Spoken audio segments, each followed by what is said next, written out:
Ah, we know how to differentiate trig. Obviously, the other operation, we need to know how to integrate trig. Oh, empty box. All right. We saw yesterday that when we differentiate sine, we get cosine. So therefore, logically, when we integrate cosine, we should get sine. You'll notice here, again, we've just got a linear function as the angle. Once again, when you have a look at the standard integral lists, it just has the cos of ax, so it just has the linear function. So similar to what we saw with exponentials, they just quote it as 1 over the coefficient of x, the sine of ax plus b. But of course, we could generalize it like we have with all the other functions to say what we'd really like is the derivative times cos x. Now, what you've got to be really careful with is this one, the sine, when you're integrating sine. So easy to make a mistake. Because remember, when you differentiate sine, you get cos. But when you differentiated cos, you got negative sine. So when you integrate sine, you get negative cos. Okay? And if you're unsure, that I guess is one good thing the standard integrals are. You can always just double check and make sure. We don't have an integral for tan at this stage, but obviously we know that when we differentiated tan, we got sec squared. So therefore, logically, when we integrate sec squared, we'll get tan. So I want to integrate sine 3x. Okay, well, there we go. 1 over the coefficient of x, so 1/3. Sine goes to minus cos when we're integrating.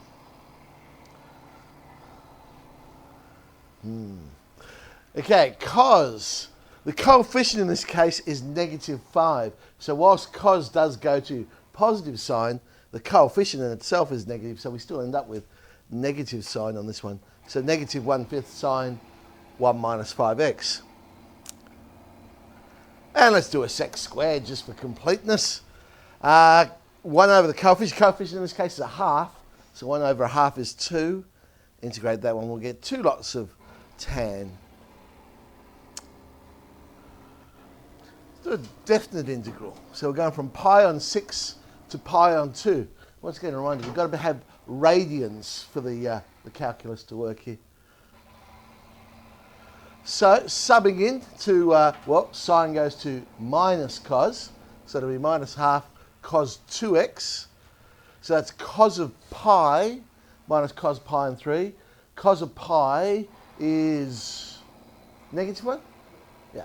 So we've got -1 minus cos of pi on 3, which is a half. If I got that right, yes I did. So all of that multiplied together, 3/4 as our answer.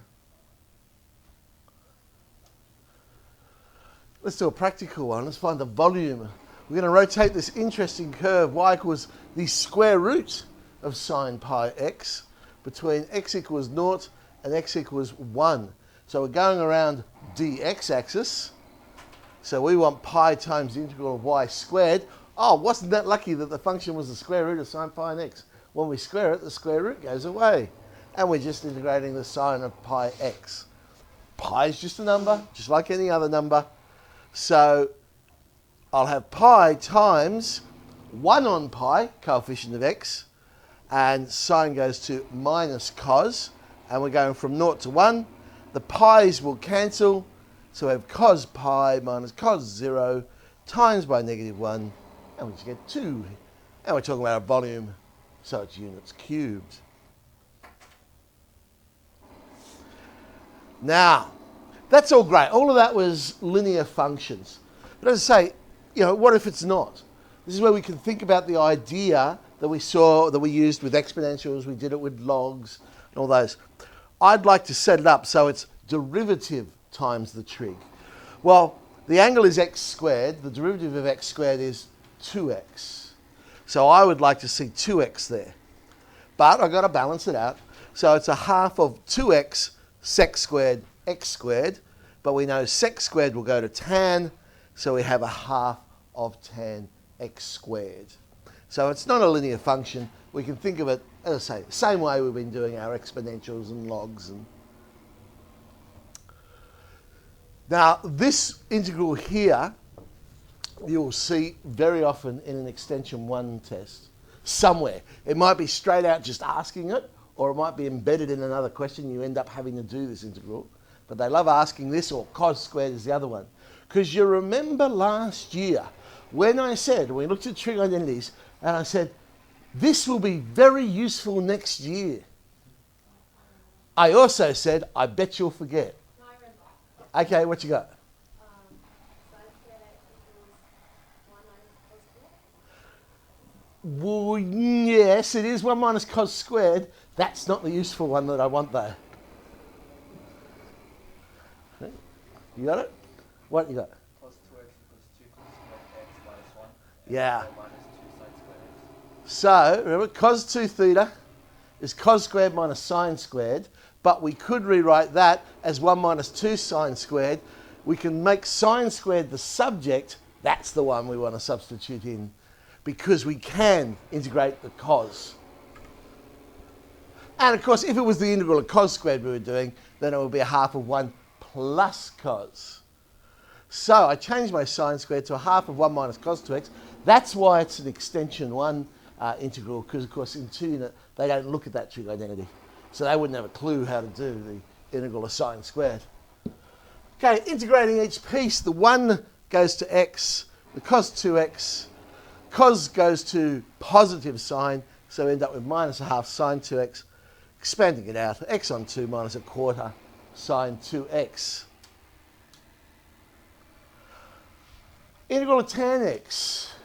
We don't have on our list a standard integral for tan x. However, I would recommend you memorise this one because it will come up a lot, certainly in our extension 2 integrals when we look at those. And the way we do tan x, and you might think back to what we did yesterday, one of the examples that I differentiated, but it's okay if you didn't. Tan x can be rewritten as sine x on cos x. I now have it in the form derivative on function. Well, almost in the form, because of course the derivative of cos x is minus sine x. So it's minus the log of cos x. So the integral of tan is minus the log of cos. Of course, I could rewrite that, if you don't like the negative out of the front, and make it the log of sec. We can bring the power inside the log, and the reciprocal of cos is sec. So either one would do, minus the log of cos or the log of sec. And trust me, you will end up memorising those. You'll see it so many times that it'll be in there. Cos x sine to the power of 7x. Okay. There's different ways we could approach this. But when I see it, the first thing I'm noticing again is I have the derivative there. The derivative of sine is cos. So it's actually in the form of the derivative times some function to a power.